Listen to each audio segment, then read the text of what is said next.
નમસ્કાર વિદ્યાર્થી મિત્રો, આજે આપણે ધોરણ 9 વિષય સામાજિક વિજ્ઞાન એકમ 3 નૂતન વિશ્વ તરફ પ્રયાણ જેના વિશે અભ્યાસ કરીશું. તો બે વિશ્વયુદ્ધો વચ્ચેના વૈશ્વિક પ્રવાહો.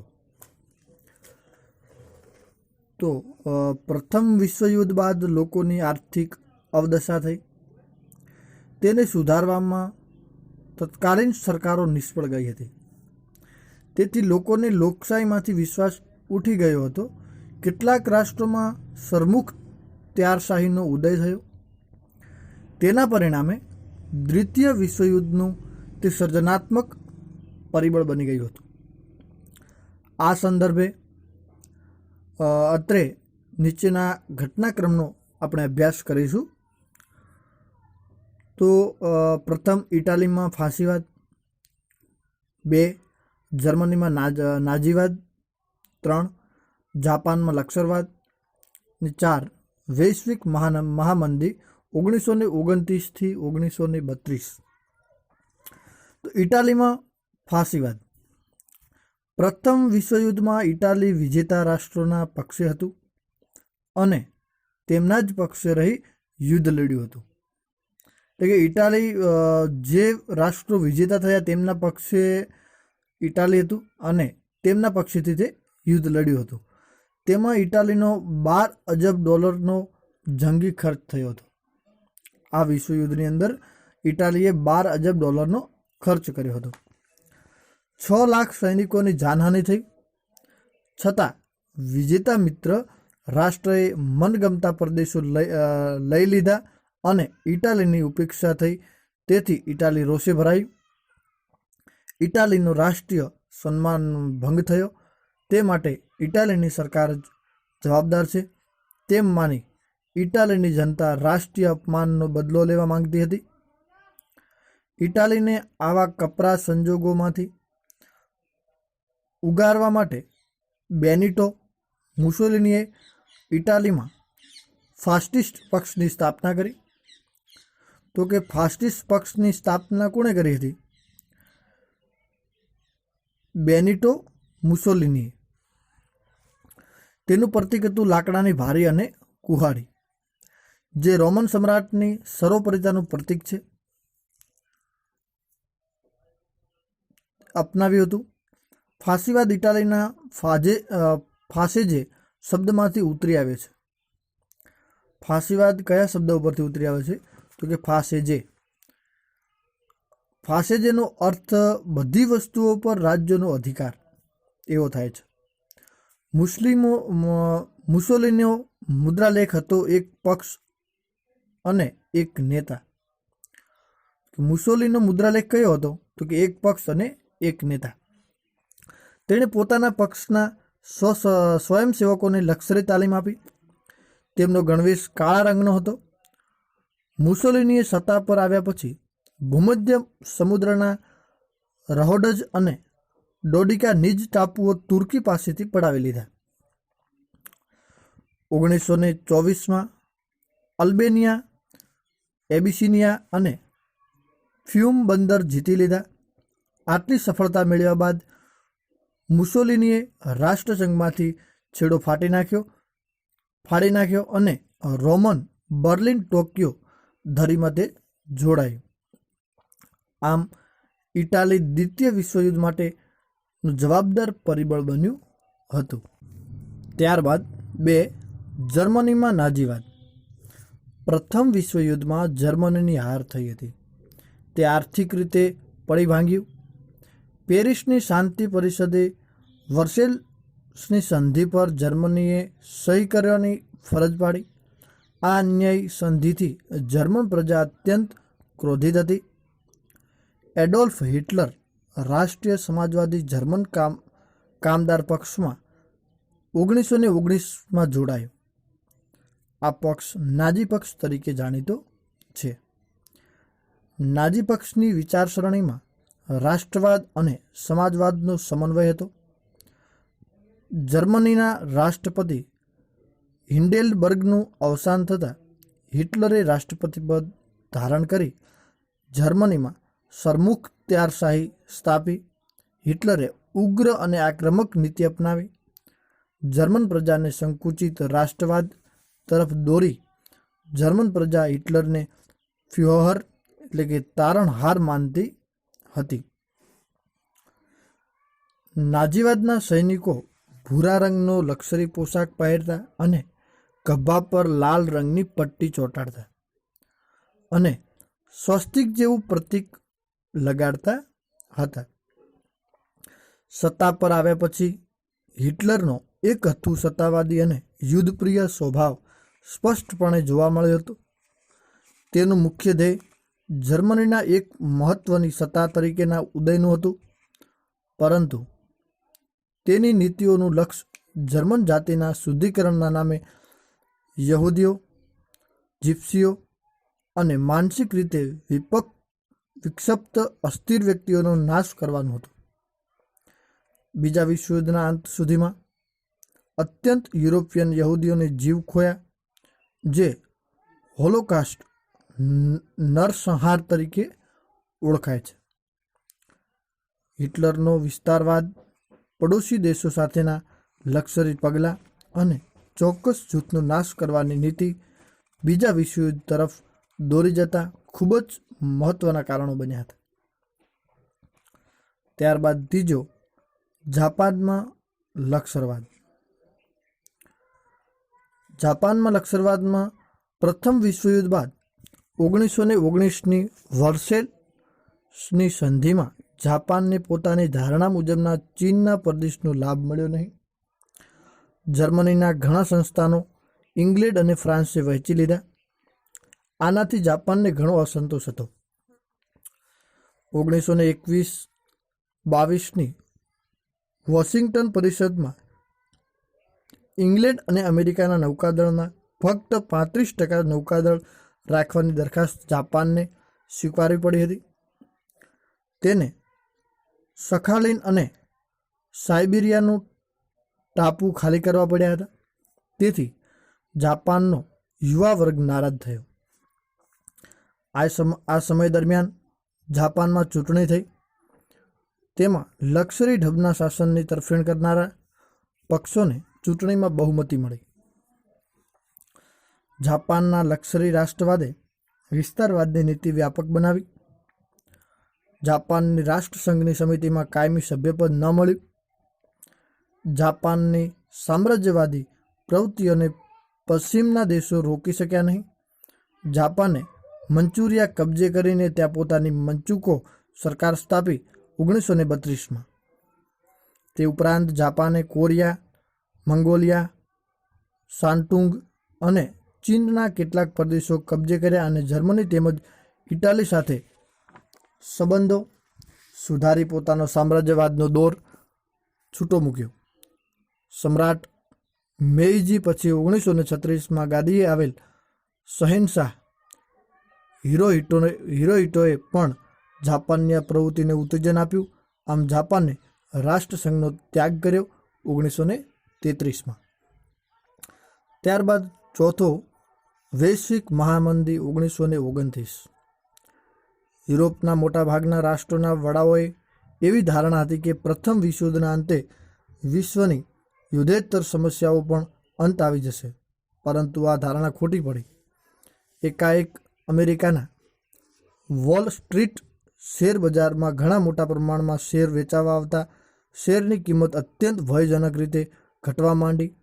તેથી વિવેચકોએ અને વોલ સ્ટ્રીટ સંકટના નામથી ઓળખાવી હતી.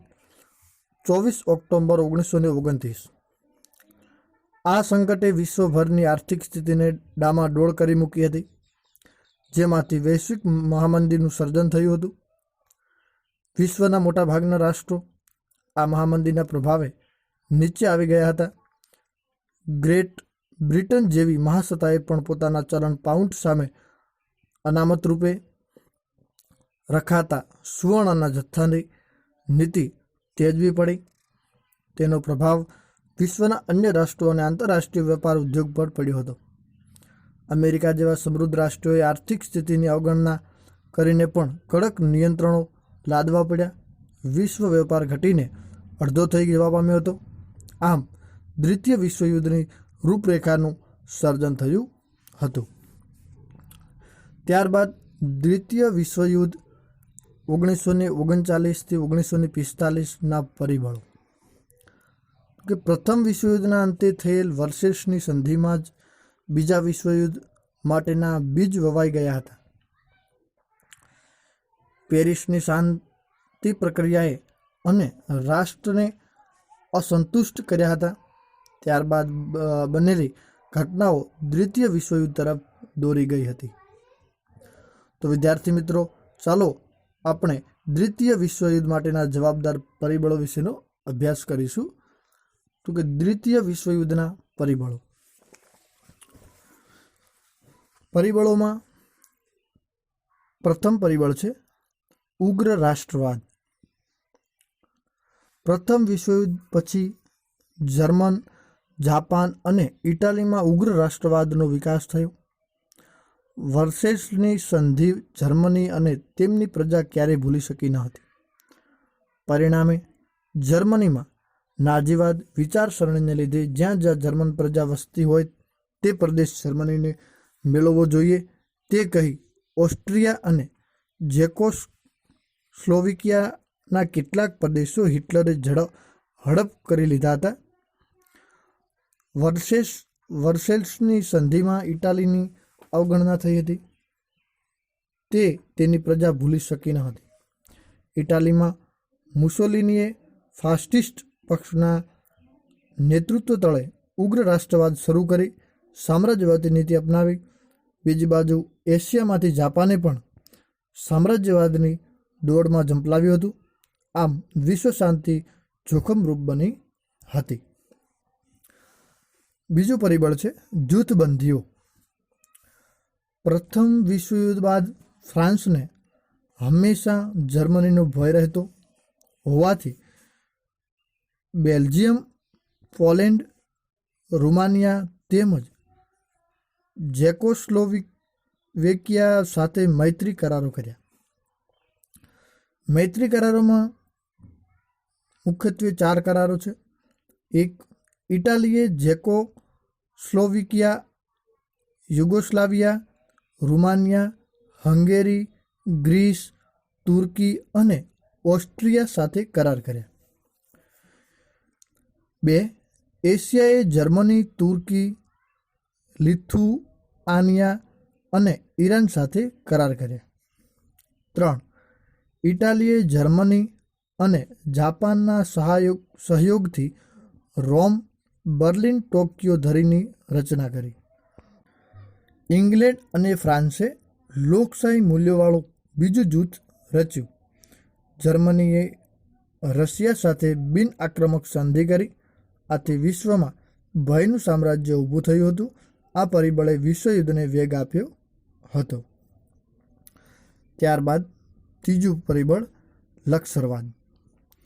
પ્રથમ વિશ્વયુદ્ધ પછી શાંતિની જાળવણી કરવા માટે પ્રયાસો કરવામાં આવ્યા હતા. તેનાથી ઉલટું યુરોપના રાષ્ટ્રો શસ્ત્રીકરણની હરીફાઈ કરી રહ્યા હતા. યુરોપમાં દરેક રાષ્ટ્રોમાં માત્ર ને માત્ર શસ્ત્રોનું ઉત્પાદન વધ્યું. એકબીજાથી ચડિયાતા યુદ્ધ શસ્ત્રો બનાવવામાં આવ્યા હતા. રશિયા, જર્મની જેવા કેટલાક રાષ્ટ્રોએ તો લશ્કરમાં ફરજિયાત તાલીમ શરૂ કરી હતી. દરેક રાષ્ટ્રોએ નૌકાદળ, હવાઈદળ અને ભૂમિદળમાં વધારો કર્યો હતો. પૂર્વમાં જાપાને લશ્કરી તાકાત વધારી હતી.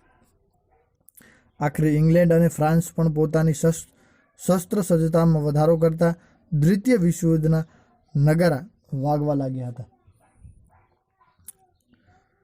ચોથું પરિબળ છે રાષ્ટ્રસંઘની નિષ્ફળતા. પ્રથમ વિશ્વયુદ્ધ બાદ વિશ્વમાં શાંતિ માટે રાષ્ટ્રસંઘની સ્થાપના કરવામાં આવી. પરંતુ રાષ્ટ્રસંઘ પાસે વિશ્વના રાષ્ટ્રો ઉપર સાર્વભૌમત્વ ધરાવતી સર્વોપરી સંસ્થા બની શકી ન હતી. તેની પાસે પોતાના આદર્શોનું પાલન કરાવવા માટે પોતાનું લશ્કર ન હતું. સભ્યપદો રાષ્ટ્રસંઘ પાસે પોતાની ઝઘડો લાવવા કે તેનો ચુકાદો માન્ય રાખવા બંધાયેલ ન હતા. કેટલાક રાષ્ટ્રો તો રાષ્ટ્રસંઘમાંથી બહાર નીકળી ગયા હતા. શરૂઆતમાં રશિયા અને જર્મનીએ રાષ્ટ્રસંઘનો સાથ છોડી દીધો. ત્યાર પછી ઇટાલી અને જાપાન તેની બહાર નીકળી ગયા હતા. કારણ કે ઇટાલીએ એબિસિનિયાની આઝાદી ઝૂંટવી લીધી હતી. જાપાને મંચુરિયા પર આક્રમણ કર્યું હતું. જર્મનીએ ઝેકોસ્લોવાકિયાના કેટલાક પ્રદેશો હડપ કરી લીધા હતા. છતાં રાષ્ટ્રસંઘ તેને અટકાવી શક્યા નહીં. જુદા જુદા રાષ્ટ્રોની સત્તા લાલસા અથવા સત્તા ભક્તિ રાષ્ટ્રસંઘમાં બળવાન બની હતી. રાષ્ટ્રસંઘ જૂથબંધી અટકાવી શક્યો નહીં. રાષ્ટ્રસંઘની આ સૌથી મોટી નિષ્ફળતા રહી હતી. પાંચમો પરિબળ છે વર્સેલ્સની સંધિ. પ્રથમ વિશ્વયુદ્ધને અંતે પેરિસ શાંતિ પ્રક્રિયામાં વર્સેલ્સની સંધિ કરવામાં આવી હતી. તેમાં જર્મનીને જવાબદાર ગણવામાં આવ્યું. તેથી યુદ્ધદંડ પેટે 6.5 અજબ પાઉન્ડની મોટી રકમ આપવી પડી. તેના રુહાન પ્રાંત જેવા પ્રદેશો પડાવી લેવામાં આવ્યા. જર્મનીની રાહાઇન નદી આંતરરાષ્ટ્રીય જળમાર્ગ માટે ખુલ્લી મૂકવામાં આવી. આમ અપમાનજનક અને અન્યાયી સંધિ જર્મની પર ઠોકી બેસાડવામાં આવી હતી. જર્મનીના સરમુખ ત્યાર એડોલ્ફ હિટલરે વર્સેલ્સની સંધિને કાગળનું ચિત્રું કહીને ફગાવી દેવાની હાકલ કરી. તેથી જર્મનીની પ્રજાને યુદ્ધનું પ્રોત્સાહન મળ્યું. બીજી બાજુ જાપાને પણ આ સંધિથી અસંતોષ હતો.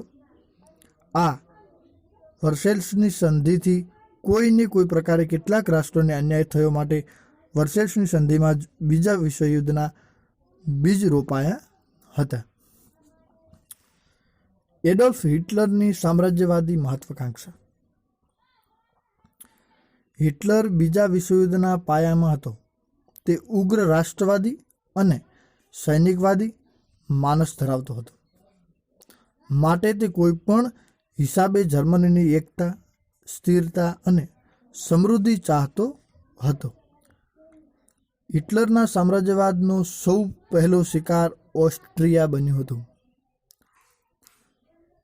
હિટલરના સામ્રાજ્યવાદનો સૌ પ્રથમ શિકાર કોણ બન્યું હતું? તો કે ઓસ્ટ્રિયા. હિટલરે જર્મન સેના સાથે ઓસ્ટ્રિયામાં પ્રવેશ કર્યો હતો 12 માર્ચ 1938. મ્યુનિચ સંમેલન પછી બીજા જ દિવસે ઝેકોસ્લોવાકિયા પર કબજો કર્યો હતો 1 ઓક્ટોબર 1938. ત્યારબાદ માર્ચ 1939 લિથુઆનિયાના મેમેલ બંદર પર કબજો કર્યો હતો માર્ચ 1939. વિશાળ જર્મન રાષ્ટ્રનું તેણે સર્જન કર્યું. હિટલરની સામ્રાજ્યવાદી નીતિ દ્વિતીય વિશ્વયુદ્ધ માટે મુખ્ય જવાબદાર પરિબળ બની ગયું હતું. ત્યારબાદ સાતમું પરિબળ છે જર્મનીનું પોલેન્ડ પર આક્રમણ, જે તાત્કાલિક પરિબળ તરીકે જાણીતું છે. આપણે જે ઉપરોક્ત પરિબળો જોયા તે સમગ્ર વિશ્વને દારૂગોળાના મોટા ઢગ પર લાવીને બેસાડી દીધું હતું. એક નાનકડી ચિનગારી વિશ્વમાં ભયાનક વિસ્ફોટ કરી શકે તેમ હતી અને આ ચિનગારી ચાંપવાનું કામ જર્મનીએ શાંત પોલેન્ડ પર આક્રમણ કર્યું 1 સપ્ટેમ્બર 1939ની વહેલી પરોઢે. તેથી દ્વિતીય વિશ્વયુદ્ધનો પ્રારંભ થયો હતો. બ્રિટન અને ફ્રાન્સે જર્મનીને આ યુદ્ધ તાત્કાલિક બંધ કરી દેવા ચેતવણી આપી, પણ જર્મનીએ તેની ઉપેક્ષા કરી. તેથી બ્રિટન અને ફ્રાન્સે આ યુદ્ધમાં ઝંપલાવ્યું. પરિણામે સમગ્ર વિશ્વમાં દ્વિતીય મહાયુદ્ધની જ્વાળાઓ ફેલાઈ હતી. ત્યાર પછીનો પોઈન્ટ છે દ્વિતીય વિશ્વયુદ્ધની રૂપરેખા. દ્વિતીય વિશ્વયુદ્ધ શરૂ થતાં ફરીથી વિશ્વ બે જૂથોમાં વહેંચાઈ ગયું. એક તરફ ઇંગ્લેન્ડ અને ફ્રાન્સની આગેવાનીવાળું મિત્ર રાષ્ટ્રનું જૂથ હતું, જ્યારે બીજી તરફ જર્મની, ઇટાલી અને જાપાન જેવા ધરી રાષ્ટ્રોનું જૂથ હતું. આ ઉપરાંત યુદ્ધખોર માનસ ધરાવતા બીજા કેટલાક પરિબળો તેમાં પ્રવેશ્યા હતા. જાપાને હવાઈ ટાપુઓમાં પર્લ હાર્બર ખાતે આવેલા અમેરિકન નૌકાદળ પર આક્રમણ કર્યું. પરિણામે તટસ્થ નીતિ છોડી અમેરિકાએ વળતો હુમલો કર્યો. તે મિત્ર રાષ્ટ્રના પક્ષે જોડાયું. તેથી મિત્ર રાષ્ટ્રની તાકાતમાં વધારો થયો. જ્યારે વિશ્વયુદ્ધનું ધમસાણ ચાલતું હતું તેમાં જાપાનની તાકાતને રોકવા અમેરિકાએ જાપાનના હિરોશીમા અને નાગાસાકી એમ 2 નગરો પર અણુબોમ્બ ફેંકતા જાપાનના 1,24,000થી વધુ નાગરિકોનો ભોગ લેવાયો અને મહાવિનાશ સર્જાયો હતો. પરિણામે જાપાને શરણાગતિ સ્વીકારી. 11 ઓગસ્ટ 1945ના દિવસે અને દ્વિતીય મહાવિશ્વયુદ્ધનો અંત આવ્યો હતો. તો વિદ્યાર્થી મિત્રો, આપણે નૂતન વિશ્વ